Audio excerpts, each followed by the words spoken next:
Welcome to our story, The Beginning. I just want to thank you for loving cats. I have always been an animal lover, but my connection to cats was always greater. Since I have been able to stand, there are pictures of me holding a cat. Maybe it's because I'm a Leo, I do not know. I understand cats and they understand me, which is no small feat because we are both complicated. I've usually had a stray or two around my whole life. Once I started traveling for work, I kept that to a minimum because it just wasn't fair. I did try a few times to take them with me because my contracts are usually long term, but a couple cross country trips in the car was enough for them. You know the kind. They're sick before you back out of the driveway and they yowl the whole trip. Yeah, that was my life. So I promised them after the second trip that I would never do that to them again. So my mom took care of them, and I came back for visits. When my mom passed in 2019, I arranged my schedule to work remote, and I came back home so that I could take care of everything. And since I've always made sure these strays outside were fed, I continued the same practice. And I noticed that time went on, there were more and more strays, and of course, then there were more and more kittens. And I knew that I had to do something or else under my porch would be full of cats. So my original plan was that I would win them over, get them fixed, and then release them. Well, I did that one time. And I felt so guilty because I was afraid something was going to happen to them that not only did I get it back, but from then on, I brought them all back and started integrating them into the other house where my cats were. It seemed that whenever I had a group of them taken care of, another bunch would appear. This seemed to start a never ending practice, which has gotten me to the point that I am now. 44 cats in two different locations, not and a few that I have adopted permanently in my own home. Some are wilder than others, and I could not win them over.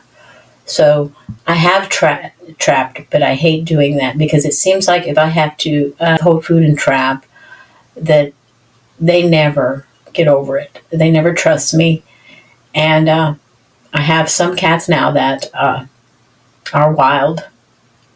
Some will let me touch them, get a collar on them, put flea medicine on them, get them in a kennel if it's absolutely necessary. But they hiss and carry on the whole time. But I have a few that are completely wild that won't let me get near them, and if I have to move them from locations, it is a struggle, and it is a withhold food and trap. So we try not to move them any more than necessary, but I have just gotten myself to believe over the years that hissing is a form of affection, and as long as I can put up with the biting and the scratching, then we're all good. But deep inside, I have the hope that I will one day win them over. I mean, they will be in the room with me, but if I look at them too long, they'll start hissing. But, miracles happen every day.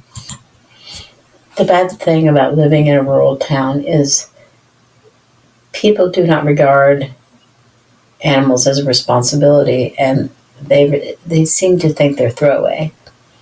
And that's very hard for me because when I commit to an animal, it's forever, which is why I came back home after my mom passed, because these animals are my responsibility. And of course, I love them to no end.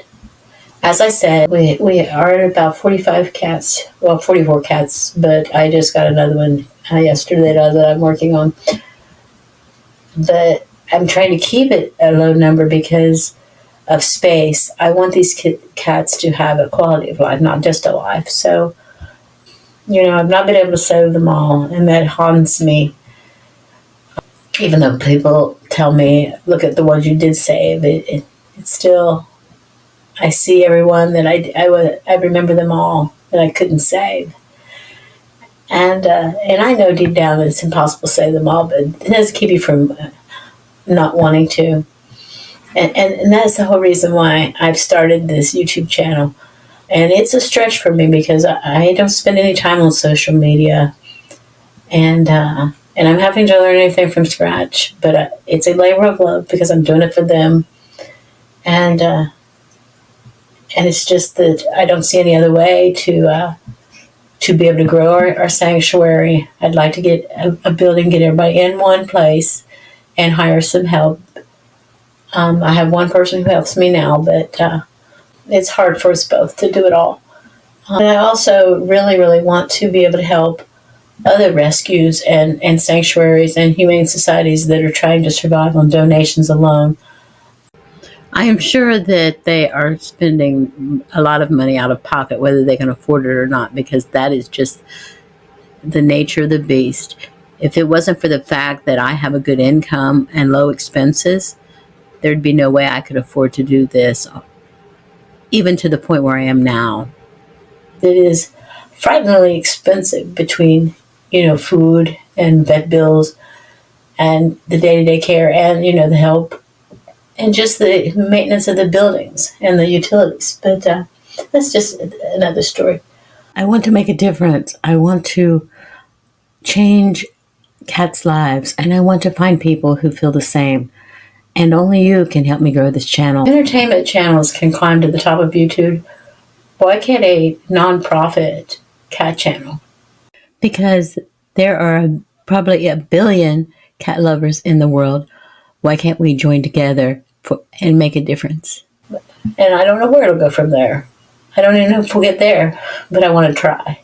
And I want you to help me. If you have any ideas or recommendations on what I could do to improve the channel, or anything maybe you would like to know about our cat sanctuary, please feel free to comment below. Thank you. Like I said, I have no idea what I'm doing.